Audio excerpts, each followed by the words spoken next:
Bonjour et bienvenue à tous à ce talk donc, consacré au textile dans la mode et la décoration. Donc mode et décoration qui vont puiser dans le motif et la matière pour construire des univers inspirants. Une histoire sur laquelle l'artiste ornemaniste Pierre-Marie et le couturier Charles de Villemorin, grands amateurs de textile, vont revenir. Bonjour à tous les deux. Bonjour. Bonjour. Alors Pierre-Marie, vous êtes artiste ornemaniste, illustrateur et décorateur. C'est bien exact. Comment vous vous définissez ? C'est toujours un peu compliqué de vous classer. Oui, en fait, illustrateur, je dirais, c'est le terme qu'on m'a attribué au début de ma carrière, mais qui est finalement celui qui me correspond le moins. Et c'est vrai que tout au long de mon parcours, j'ai vraiment cherché à définir ce que je faisais. Et j'ai commencé dans la mode. J'ai entamé il y a 15 ans une collaboration avec la maison Hermès sur le dessin de carré. Et c'est là où je me suis dit, tiens, en fait, je suis pas illustrateur, je suis dessinateur. Et je me sens très proche de cette idée de l'anoblissement textile ou l'anoblissement de l'espace. Et puis plus je travaille dans la décoration, ce qui est vraiment le cas aujourd'hui, plus je me sens artiste, décorateur. Et j'avais trouvé le terme ornemaniste sur lequel on pourra revenir. Peut-être on peut expliquer aujourd'hui ce que c'est. Déjà, ok. C'est vraiment l'expertise du dessin appliqué aux arts décoratifs et au décor, à l'architecture d'intérieur. Donc c'est vrai que c'est quelque chose qui était un peu abstrait et qui avait un peu disparu de nos esprits après plusieurs décennies de minimalisme, des décennies où on a tous jeté les tapis, les rideaux, justement tout ce qui est textile et dont on va parler aujourd'hui, on l'a jeté à la poubelle. Et tout ce qui avait du motif, de la couleur aussi, c'est devenu un peu tabou dans une certaine élite, et puis ça s'est généralisé avec les décennies. Et du coup, l'ornement, c'est quelque chose de très ancien, c'est quelque chose de très historique, très, très scientifique aussi, très sérieux. Et c'est toute l'idée du dessin appliqué à l'architecture et à au décor. Voilà. Oui, parce qu'effectivement, donc, vos dessins, aujourd'hui, se déploient à travers l'objet et à travers des espaces. Oui, absolument. Et donc, comme vous le disiez, vous ravivez ainsi l'héritage des arts décoratifs français, notamment. Et donc, cette expertise que vous avez du décor, de l'ornement et votre sens de la couleur vous amène à travailler donc avec des architectes, même si aujourd'hui, vous commencez à avoir vos propres projets dans ce domaine-là. Oui, c'est vrai que les décorateurs et les architectes sont les prescripteurs de mon travail. C'est eux qui vont, en fait, pour leurs clients ou sur leurs projets, conseiller de faire appel à moi pour une intervention très ciblée sur une œuvre qui, en général, une œuvre qui part du dessin, mais qui aussi convoque tout un tas de savoir-faire et notamment sur le textile, comme des tapisseries, des tapis, mais aussi des vitraux pour ce dont on va moins parler aujourd'hui. Mais ce sont vraiment des œuvres qui sont pensées pour un intérieur, pour un lieu spécifique. Et c'est vrai que ce sont souvent les architectes et les décorateurs qui font appel à moi pour cela. D'accord. Et donc vous travaillez également pour des manufactures où là, ce sont des pièces que, je dirais, chacun peut s'acheter, qui ne sont pas des pièces sur mesure. En fait, je ne travaille pas pour des manufactures. Finalement, c'est moi qui fais travailler les manufactures pour mes projets. Et justement, la distinction entre des œuvres uniques ou en édition très limitée, comme ça peut être le cas d'une tapisserie nouée à la main à Aubusson, et le travail plus, industriel du textile tel qu'on le connaît un peu plus domestiquement et plus quotidiennement dans nos vies, c'est l'idée de faire tisser un jacquard dans une manufacture où là c'est tout à fait un jacquard, c'est fait dans la région de Roanne. Il y a aussi les plaids qui étaient en photo avant, où ça c'est fait à Saint-James en Normandie, et c'est en fait ni plus ni moins du tricot, mais du tricot fait à la machine. Donc c'est vraiment ça la distinction, je dirais, c'est les savoir-faire industriels et des savoir-faire artisanaux et manuels, et les deux m'intéressent tout autant parce que les deux ont besoin de dessin pour exister. Oui, d'accord, merci. Donc Charles de Villemorin, bonjour. Bonjour. Donc vous êtes couturier, vous avez lancé votre marque en avril 2020. avec une collection de vestes qui devient virale très rapidement et vous introduit dans le monde de la mode. Il vous arrive de peindre certaines de vos créations, à même le tissu, c'est exact? Absolument, ouais, complètement. Directeur artistique de Rochas pendant 2 ans, l'univers du décor vous est familier puisque vous avez réalisé des tapis et des tissus pour la Redoute intérieure et que vous avez assuré la direction artistique des vitrines de Noël des Galeries Lafayette cette année. Oui, absolument. Alors peut-être pour démarrer un peu d'histoire, vous l'abordiez tout à l'heure, il y a cette question donc, du textile dans les arts décoratifs. Et vous dites que finalement, logiquement, contrairement à la mode où le textile a toujours été présent par essence, et n'a donc pas pu disparaître, dans la décoration, au contraire, il s'est fait oublier durant quelques décennies. Donc pourquoi, et à votre avis, pourquoi aujourd'hui il revient donc en se réinscrivant dans une histoire plus ancienne? Qui veut répondre? Alors, pourquoi il a disparu, je sais pas. En fait, j'étais pas né, je pense, quand ça a commencé. Moi, je suis né en 1982, donc on va dire que cette disparition, elle avait déjà été bien entamée. Je pense que on peut dire, sans se tromper, que ça a commencé certainement dans les années 60 avec voilà, l'art conceptuel, le minimalisme, et que c'est quelque chose qui est arrivé un peu à son apogée et qui s'est démocratisé à peu près au moment où je suis né, et puis jusque dans la fin des années 90. Je pense qu'avec ce dépouillement, on va parler du textile aujourd'hui, mais le dépouillement du textile dans les intérieurs que nous habitons, on est tout à coup dans une sorte de perte de sens, ou en tout cas enfin, je ne dis pas qu'on n'a pas trouvé d'autres choses dans les intérieurs dépouillés. Et puis moi, personnellement, j'ai rien contre le minimalisme, mais c'est vrai que c'est pas simplement. Je dirais que le minimalisme, le fait que ça soit autant démocratisé, que ça soit devenu une sorte de norme, c'est pas simplement parce que tout le monde est devenu hyper zen et a pensé au feng shui et à ce que ça voulait dire conceptuellement, mais c'est aussi une sorte de facilité pour des gens qui, voilà, des consommateurs peut-être frileux et qui pensent à juste titre à l'argent qu'ils vont investir dans les objets, les mobiliers qu'ils achètent et qu'ils consomment. Et puis peut-être aussi une sorte de facilité, de recette magique pour les éditeurs et les industriels qui finalement se sont dit c'est génial parce que le minimalisme, quelque part c'est plus facile à faire. Sauf que c'est là qu'ils se trompent parce que pour que le minimalisme soit beau, et je le répète, moi c'est quelque chose que une esthétique que je peux tout à fait apprécier, et je pense que Charles aussi. En fait, ça demande un certain travail, un certain goût, une certaine réflexion, comme toute démarche artistique.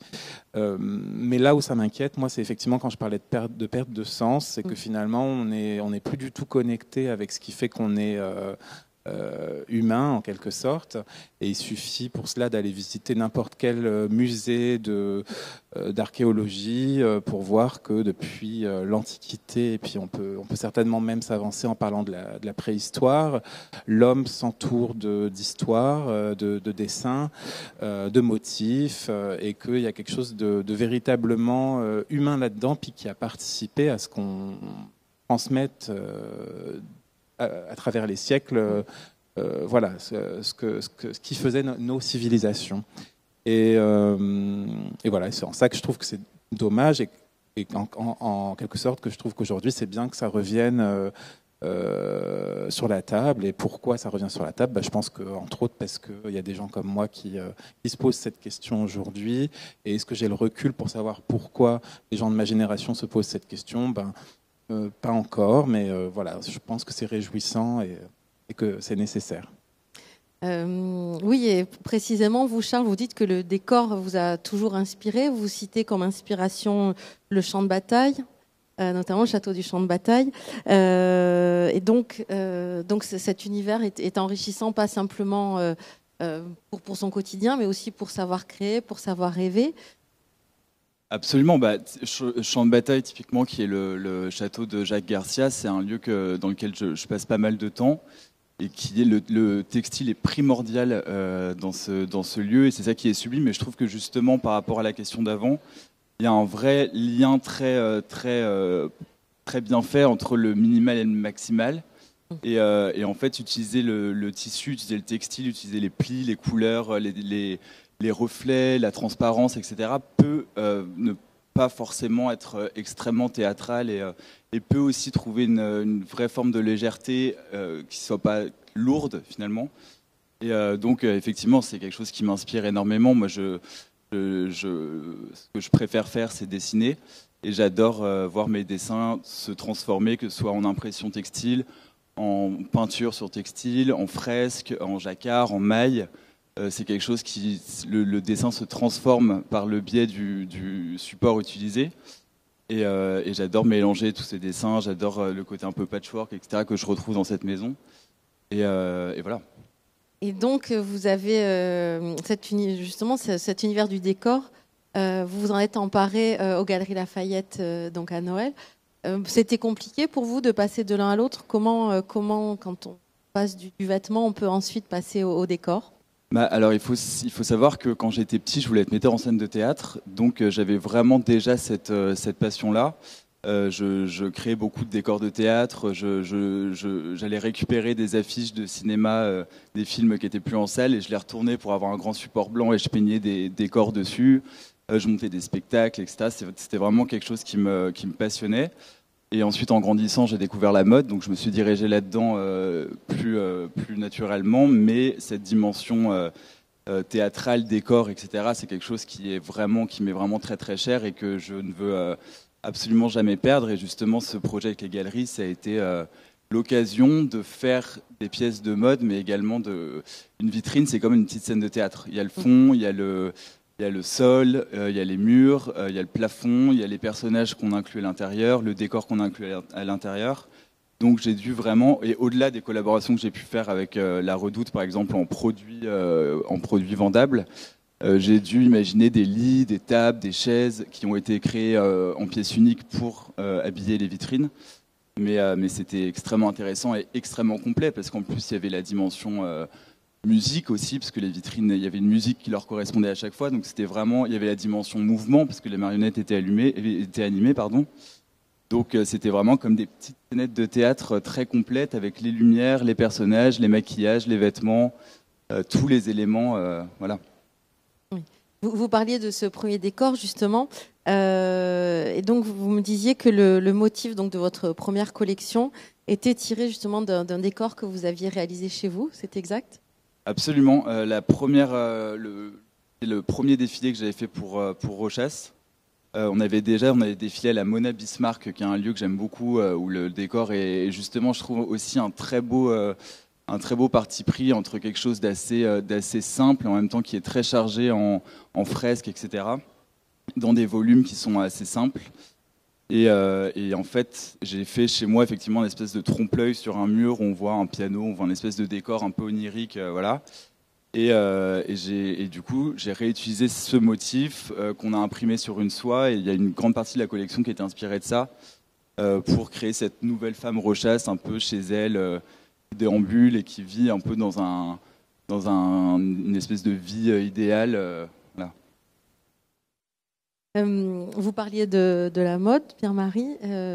Vous avez démarré dans la mode. Comment on travaille le motif dans la mode et dans la décoration? Est-ce qu'on peut utiliser les mêmes motifs pour l'un et pour l'autre? Comment le pont se fait pour vous entre les deux univers?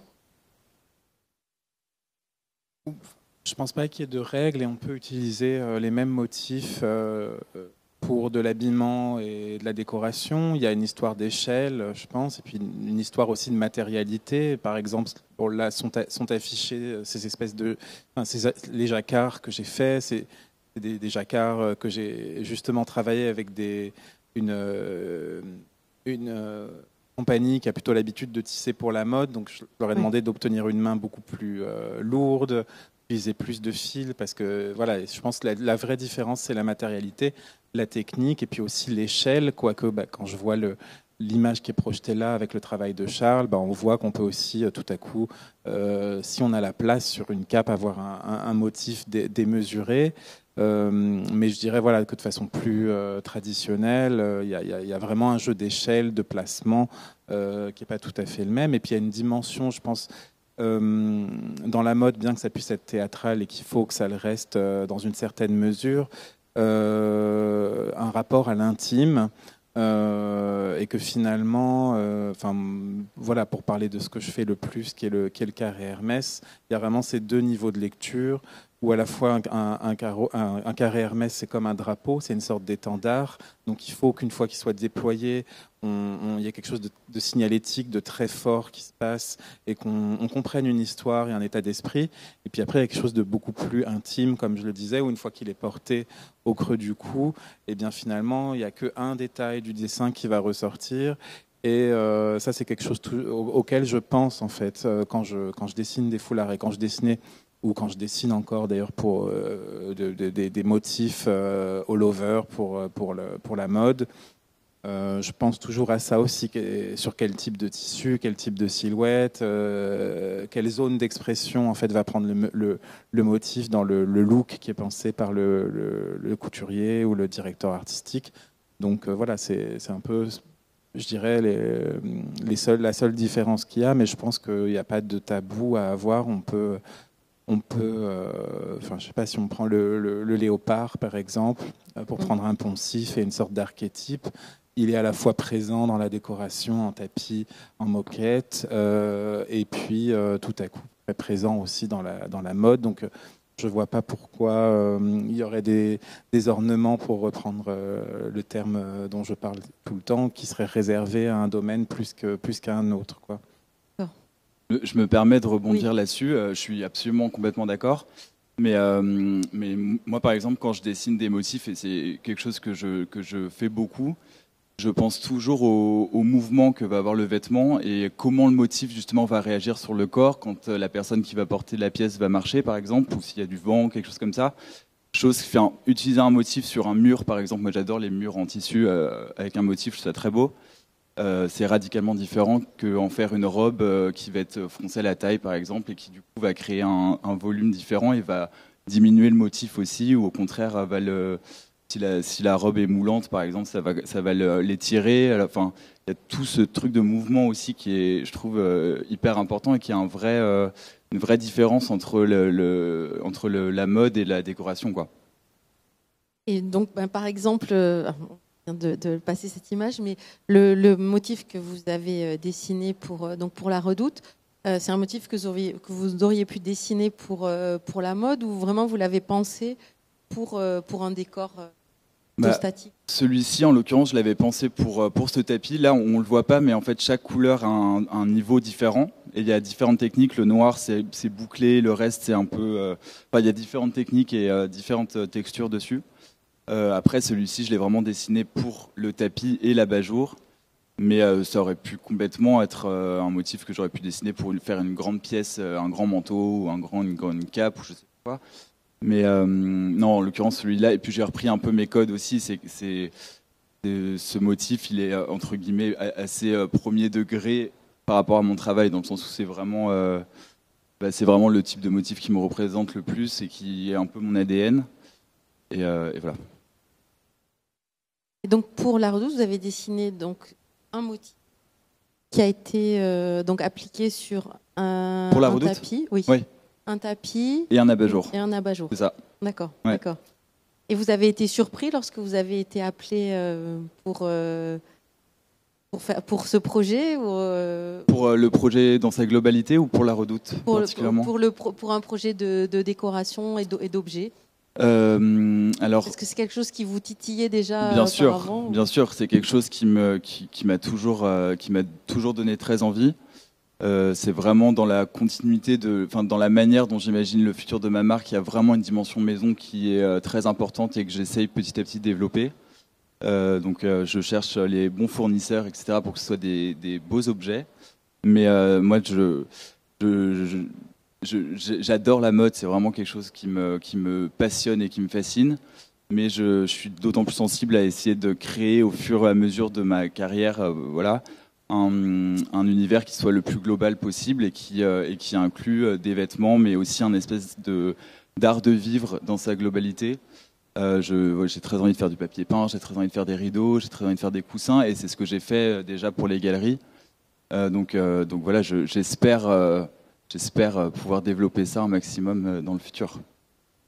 Selon vous, qu'est-ce que le regard de quelqu'un qui vient de la mode peut apporter à la décoration?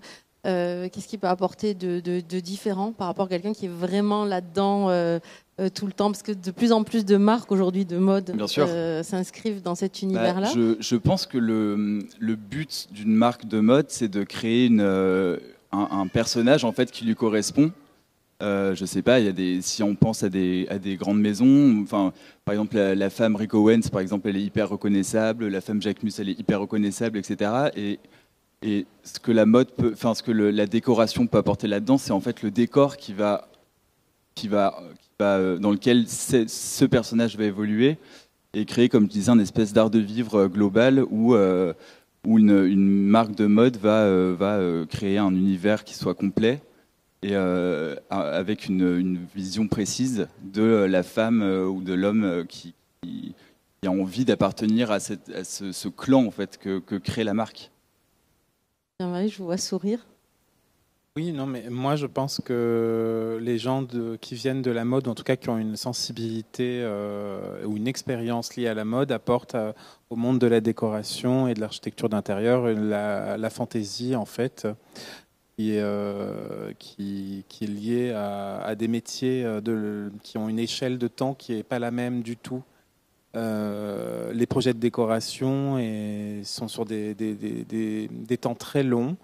La mode, ça doit aller très vite. Je pense que Charles en sait quelque chose et on entend d'ailleurs des directeurs artistiques qui parfois s'en plaignent ou une industrie en tout cas qui dit voilà, être sous pression et qu'on est passé de 2 collections par an à 6 et qu'il y a des drops qu'il faut... Enfin voilà. Mais c'est vrai que pour voir les choses de façon positive, même si ça pose plein de questions un peu plus éthiques et un peu plus sur l'environnement, ça crée en tout cas une sorte d'émulation, d'excitation. Et c'est un milieu qui est très effervescent et où une idée très forte va chasser une autre et que c'est une sorte de cycle comme ça sans fin. Et c'est vrai que moi, c'est ce qui m'a beaucoup plu et stimulé dans mes jeunes années. Et que j'essaye un peu de retranscrire, alors pas dans l'idée voilà, j'essaye de pas voir ça, tout le côté négatif de ce qui est jetable et de ce qu'on doit remplacer vite, parce qu'évidemment c'est pas possible pour la décoration, mais en tout cas dans la circulation des idées et dans ce qu'on va apporter de nouveau comme histoire, comme motif, comme couleur. Je pense qu'on a cette agilité, on est plus contorsionniste que les gens qui ont une formation vraiment d'architecture ou de décoration, qui est un milieu dans lequel les tendances sont un peu lourdes et un peu crasses. C'est un peu du mal à évoluer en fait. C'est vrai que je pense que tu seras d'accord avec moi. Dans la mode, si un créateur fait quelque chose de très reconnaissable, tous les autres, la saison d'après, vont essayer de faire quelque chose de très différent et ils vont presque s'interdire de reproduire cette espèce de leitmotiv dans la décoration. Il y a des choses qui ont émergé en termes de tendance et des sortes de tics, des sortes de gimmicks qui ont émergé il y a 10 ans et puis qui sont encore là. Et en fait, je sais pas, je pense par exemple à l'idée d'une arche ronde. Bon. Et en fait, tout le monde continue de faire des arches rondes. 10 ans après, il n'y en a pas un qui a eu l'idée de se dire tiens, moi je vais faire une arche gothique, je vais faire une arche en forme de trèfle, je vais faire une arche n'importe quoi, zigzag. Et en fait, ça, c'est plus, je pense, un esprit de la mode où on va s'amuser et on va prendre aussi des choses qui sont laissées intactes, que personne n'a encore osé toucher, quelque chose qui peut être même perçu comme quelque chose de ringard ou dégoûtant. Et on a cette espèce d'état d'esprit où on va constamment chercher à mettre la lumière sur un truc un peu nouveau. Et je pense que ça fait du bien à la décoration qui est cette fantaisie-là. Vous êtes d'accord ? Je suis absolument d'accord. Effectivement, dans la mode, pour moi en tout cas, le plus gros challenge, c'est de faire des collections et des pièces qui soient à la fois hyper tendance, parce qu'il y a une vraie question de tendance qui change et qui évolue en permanence, et de trouver quand même un équilibre avec une forme d'intemporalité, parce que les plus belles pièces, les plus belles collections dont on se souvient, c'est celles qui sont toujours autant d'actualité, alors qu'à l'époque, quand elles sont sorties, c'était hyper nouveau et c'était très très tendance. Et donc effectivement, dans la décoration, il y a quelque chose où quand on fait un intérieur, quand on fait un meuble, quand on fait une pièce forte, elle va être dans un intérieur pendant un bon nombre d'années. Quand on fait une tapisserie, par exemple, ou qu'on installe des rideaux, on sait qu'on s'engage avec pendant un moment. Et donc il faut réussir à trouver cette chose qui rende cet élément de décoration toujours aussi excitant quand on le voit, mais qui reste intemporel au fur et à mesure, quoi. Oui, c'est un équilibre compliqué. Mais par exemple, votre tapisserie Ras El Hanout, quelques années plus tard, vous avez repris une partie des éléments pour le décliner sur d'autres supports. Est-ce que vous pouvez nous parler de ce projet ? Ça, c'est vrai que c'est cette idée de tendance. En revanche, moi, c'est quelque chose que j'essaye de toujours un peu mettre à distance. Et ça, c'est possible dans la pratique que j'ai moi. Et c'est vrai que là où je rejoins Charles, c'est que je pense que ce qu'on propose a besoin d'une certaine richesse, d'une certaine générosité qui fait qu'en fait, on ait plusieurs niveaux de lecture finalement. Ce qui fait que plusieurs années après, on va encore s'émerveiller ou s'étonner de la pièce. Donc évidemment, tu parlais de la tapisserie. C'est un très bon exemple parce que c'est quelque chose qui est très décoratif, mais qui se doit aussi en quelque sorte d'être narratif, en tout cas dans la tradition de la tapisserie et dans la façon dont moi je l'envisage et je l'aime. Et c'est vrai que... n'était pas d'accord. Et c'est vrai qu'en fait, cette tapisserie, pour moi, aujourd'hui, 6 ans après sa première présentation dans ma galerie, eh ben, je m'en sers comme d'une sorte de mood board, sauf qu'en fait, plutôt que de mettre des images qui seraient celles d'autres créations passées, je me remets face à cette image que moi, j'ai créée à un moment donné de ma vie, et je vois comment je peux tirer le fil rouge et finalement éviter continuer de la rendre actuelle en permettant aux gens de la voir différemment, en extrayant certains motifs et en les plaçant avec une autre technique qui est celle des émaux de Longwy sur des vases, donc avec une échelle très différente. Ils sont exposés d'ailleurs en ce moment oui, dans votre galerie. Oui. Et c'est vrai que l'idée, c'est de se dire voilà, que aussi le motif, et notamment dans le textile, il a plusieurs façons de vivre. Il a cette espèce de, comme je disais, de côté très narratif et un peu complet dans une œuvre de grande dimension. Et puis après, on va pouvoir l'extraire, certains détails, et créer des all-over qui auront un tout autre usage. Et c'est ce qui permet aussi de créer l'idée d'ensemble qui est très chère dans ma pratique, en fait. Oui, parce qu'aujourd'hui, si on voit de plus en plus de motifs, et si le tissu a repris vraiment sa place dans les intérieurs, on le voit effectivement de plus en plus. Lorsque vous avez démarré, ce n'était pas le cas. Et c'est vrai que vous parliez de tendance, mais vous étiez vraiment hors tendance quand vous avez démarré. Oui, je sais pas. Comme je dis, je réfléchis pas à ça, mais c'est vrai que j'étais un peu à contre-courant. Et ce qui est intéressant, c'est qu'aujourd'hui, c'est un piège aussi parce que finalement, pour parler de mon travail, j'ai dû beaucoup parler de ce que je ne faisais pas ou de ce que je n'aimais pas. Et du coup, c'est toujours triste de devoir se définir par opposition à quelque chose d'existant. Et en même temps, je crois que c'était nécessaire. Et c'est vrai qu'aujourd'hui, j'arrive à trouver, après un certain nombre d'années de pratique et où j'ai eu la chance de pouvoir montrer mon travail, j'arrive à définir les choses un peu différemment. Je voulais juste parler de cette image. Justement, oui. C'est un projet de restaurant avec Franklin Azy, qui est architecte, qui a été, je crois, l'année dernière ou il y a 2 ans, élu meilleur architecte ici à Maisons et Objets.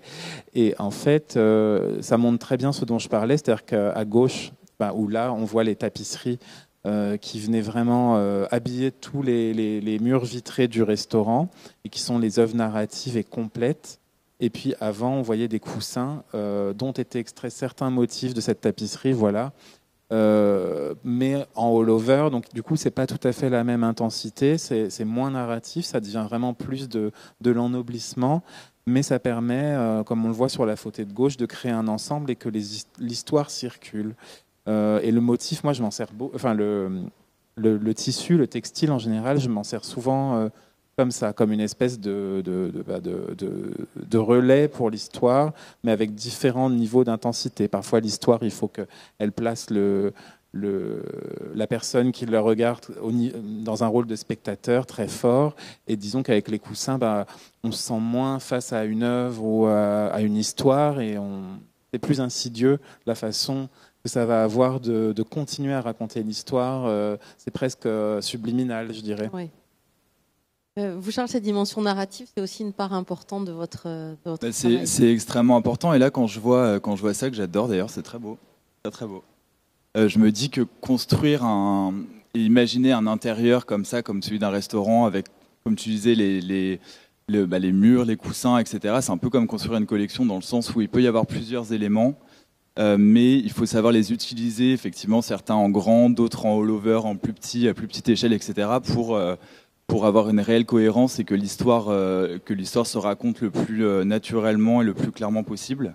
Donc je vois pas mal le lien entre une collection comme ça, parce qu'il peut y avoir des collections qui partent un peu dans tous les sens et l'unité reste hyper précise, comme des collections où quasiment toutes les silhouettes vont être dans le même tissu, et pareil, ça va être très cohérent. C'est un peu comme un intérieur, quoi, je trouve, finalement. Alors, tous les deux, évidemment, le point de départ, c'est le dessin. Comment, concrètement, vous démarrez vos projets ? C'est au crayon, c'est sur ordinateur. Comment se passent les choses et d'où viennent vos inspirations ? Alors moi, généralement, la manière dont part un projet, si je prends le processus du début, c'est souvent une réaction à une musique que je vais entendre n'importe où. Et là, j'ai tout l'univers visuel en fait qui va arriver dans ma tête grâce à ce morceau qui va m'inspirer. Et ensuite, c'est dessins, directement beaucoup de dessins. J'avoue qu'avec les Galeries Lafayette, vu qu'il fallait qu'ils utilisent tous mes dessins et qu'ils les vectorisent, etc., pour pouvoir les rendre en 3D ou alors en faire des fresques énormes ou vraiment pouvoir les réutiliser graphiquement, j'ai pris la mauvaise habitude de beaucoup dessiner sur iPad. Mais je me remets au dessin à la main un maximum parce que c'est vraiment radicalement différent. C'est beaucoup plus beau quand c'est à la main, il y a des erreurs que sur iPad on peut gommer en 2 secondes, voilà.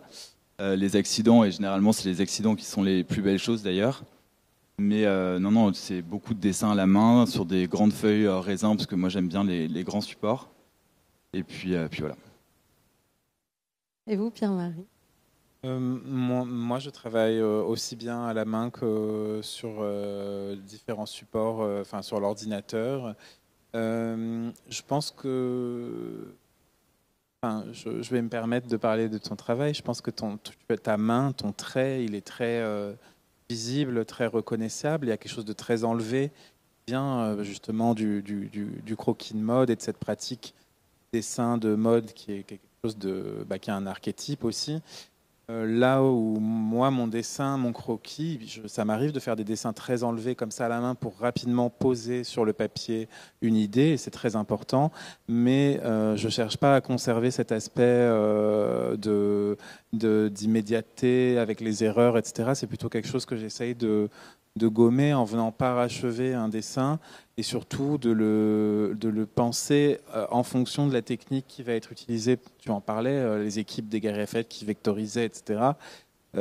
Chaque application d'un dessin, et c'est encore plus vrai pour le textile, mais pour tous les autres métiers d'art ou les autres industries, ça requiert une forme de... il y a certaines règles du jeu et certaines contraintes techniques qui font qu'en fait, moi, je vais toujours préparer mon dessin comme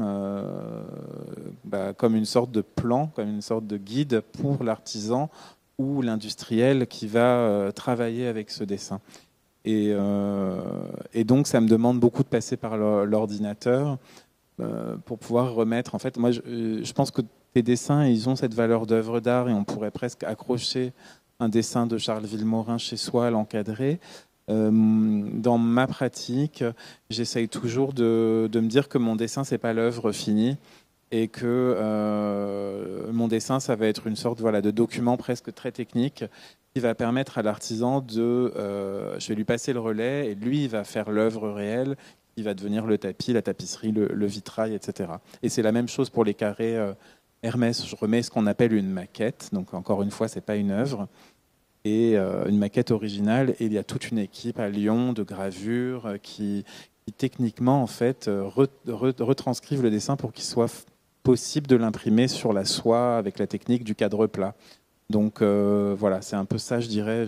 Du coup, je n'ai pas trop de scrupules à dire que si pour pouvoir faire ça, je passe par l'ordinateur, ça fonctionne finalement avec ma façon de travailler. Et oui, je me demandais, est-ce que le dessin évolue, est différent en fonction du tissu sur lequel il va être soit tissé, soit imprimé? Est-ce que ça influe le tissu final? Est-ce que le tissu fait partie de votre dessin? Bah, bien sûr, parce que par exemple, quand on doit faire un pull en maille et que voilà, il y a une quantité de fils à respecter, des couleurs de fils à respecter, un nombre de couleurs à respecter, donc ça influe forcément beaucoup. Après, quand c'est une impression numérique sur un tissu, c'est beaucoup plus facile.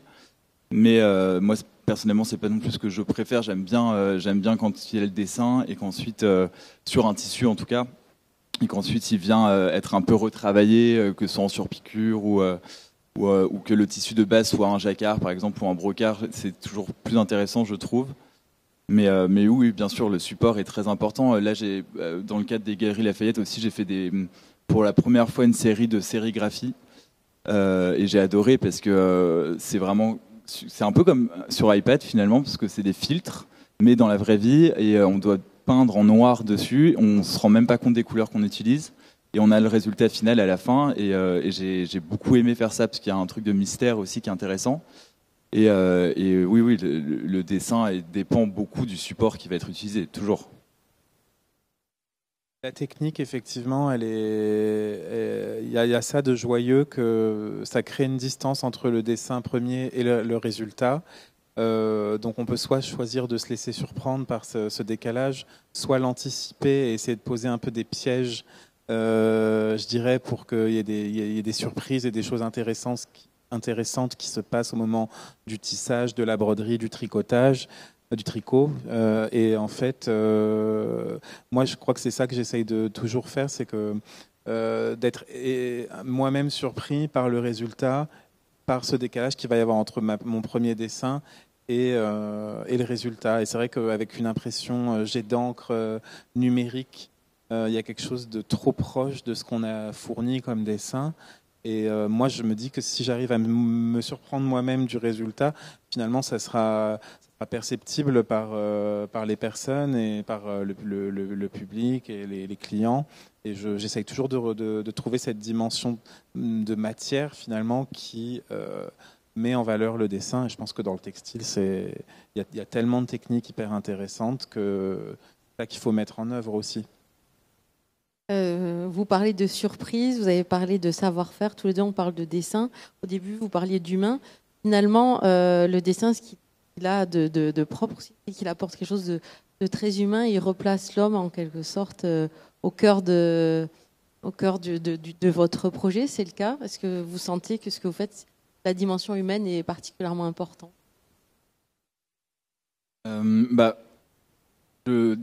Oui, dans le sens où, par exemple, quand je vais faire une silhouette peinte à la main complètement, il va y avoir des erreurs.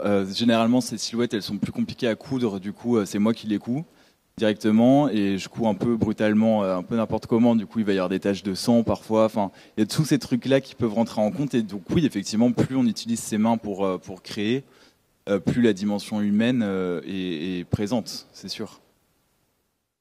Moi, je pense que je peux parler du rapport que j'ai avec les fabricants, les artisans, et le fait aussi que ça demande de voyager, parce qu'on est dans un pays où on a l'impression que tout se passe à Paris, et en fait, ce qui est très beau quand on s'intéresse au savoir-faire, c'est de voir qu'une tapisserie s'est faite à Aubusson, que des émaux sont faits à Longwy, à l'est de la France, à côté du Luxembourg, qu'une marqueterie de bois va être faite à Revel, à côté de Toulouse.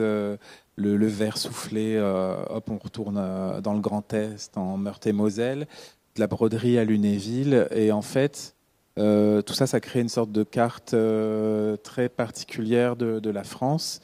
Et puis des rencontres qui sont très enrichissantes parce qu'effectivement, même si on est dans un monde qui va à toute vitesse vers une sorte de mondialisation, je pense qu'on ne pense pas tout à fait de la même façon. Ah.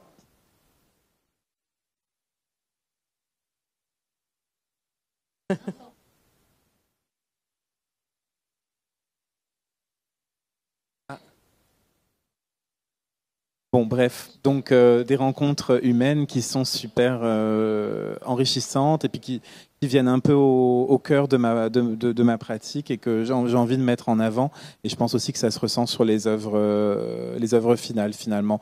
Et qu'il y a trop, en parlant avec les fabricants, les artisans, il y a trop de créatifs qui envoient leurs dessins par Internet et puis qui pensent que ça va se faire tout seul. Et en fait, le vrai travail, il commence quand on est là-bas, sur place, qu'on discute, qu'on trouve finalement qu'on a un langage et une sensibilité extrêmement commune, même si on est très différents et qu'on a des modes de vie extrêmement différents entre moi et par exemple une lissière d'Aubusson ou un artisan qui va travailler la céramique à côté de Florence, par exemple. Et c'est vraiment... Ou des tapis à Katmandou, encore plus loin. Et je pense que c'est vraiment enrichissant et très humain comme aventure, en effet. D'accord. Un grand merci à... Et ne fumez pas. Merci à tous. Est-ce que vous avez des questions ? Oui ? Alors attendez, on vous apporte. Bonjour. Déjà, merci pour cette conférence qui est juste très intéressante. Vous avez parlé que des fois, vous partez de la musique. Quelles sont les musiques qui vous inspirent ? Merci déjà. Alors, ça peut être... C'est vraiment très, très large. Moi, je suis très... la musique, c'est vraiment ma seconde passion. Et je suis très proche de ce milieu-là qui m'inspire énormément. Et ça peut vraiment être... je suis très curieux. J'essaye d'écouter un peu tout ce qui sort, même si je sais que je ne vais pas aimer, juste pour savoir et être sûr. Donc les musiques, c'est souvent ce qui m'inspire, ça va être des musiques qui sont assez sensorielles, qui sont assez expérimentales, pas forcément à texte. Donc je sais pas, ça dépend. Je vais être autant touché par un artiste français un peu niche, voilà, que par un gros tube américain. C'est vraiment très très large. Ça répond pas du tout à la question, mais c'est vraiment très large. Ça dépend, vraiment. Faire une playlist, Charles. Faut que je fasse une playlist, ouais, carrément. Notre question ? Oui. Qu'est-ce que je fais avec Aubusson ? C'est ça ? Eh bien, déjà, je m'y rends de temps en temps. Et pour ma première tapisserie, je pense que j'y suis allé une dizaine de fois. Et j'ai rencontré en fait la directrice artistique d'une manufacture qui s'appelle la manufacture Robert Four, qui est une manufacture privée. Et il se trouve qu'on est voisins dans le 9e. Je crois qu'elle va venir parler ici un talk sur le rôle de l'intelligence artificielle dans les métiers d'art. Alors si vous êtes intéressé, vous pouvez revenir demain. Et en fait, quand on s'est rencontrés, je lui ai dit que je voulais faire une tapisserie. Et je crois qu'elle était très touchée parce que je pense qu'au moment où je lui ai dit, ça remonte à 2015, elle était missionnée par cette manufacture pour remettre la tapisserie sur la table au goût du jour. Et que trouver un jeune, à l'époque, designer ou artiste qui avait une envie de faire une tapisserie, pour elle, c'était vraiment une sorte de bénédiction. Et surtout, on s'est très bien entendu et on est très vite allé à Aubusson. Et j'ai rencontré, comme je disais, tous les artisans, du maître teinturier à la personne qui est chargée de monter la chaîne sur le métier, ce qui est une opération très délicate. Et évidemment jusqu'aux lissières et aux couturières qui font les retours. J'ai découvert vraiment une manufacture. Il n'y a plus que 15 secondes. Et en fait, donc j'ai fait là-bas ma première tapisserie que j'ai présentée comme une sorte d'œuvre manifeste pour le retour de la tapisserie et la tapisserie d'Aubusson.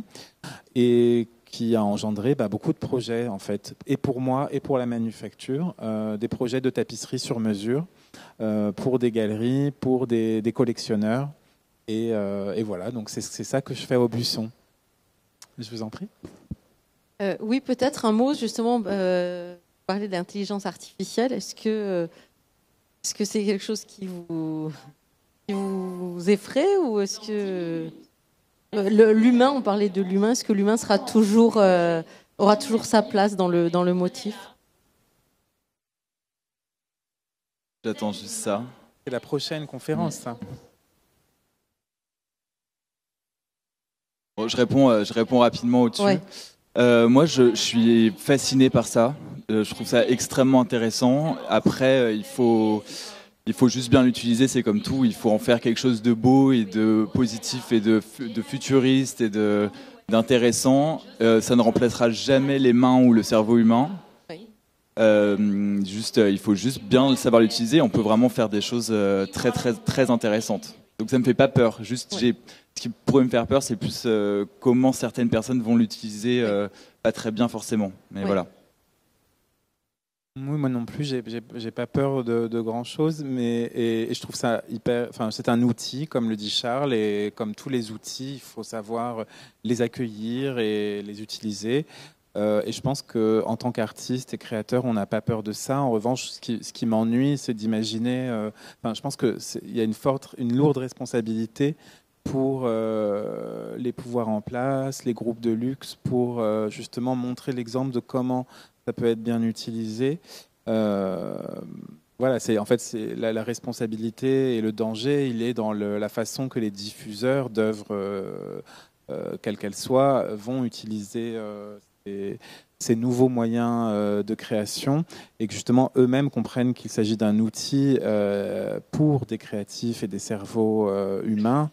Voilà, et qui n'y voit pas une sorte de raccourci ou d'économie possible sur la création, ce qui commence à être le cas, et en même temps c'est normal, c'est parce que c'est nouveau.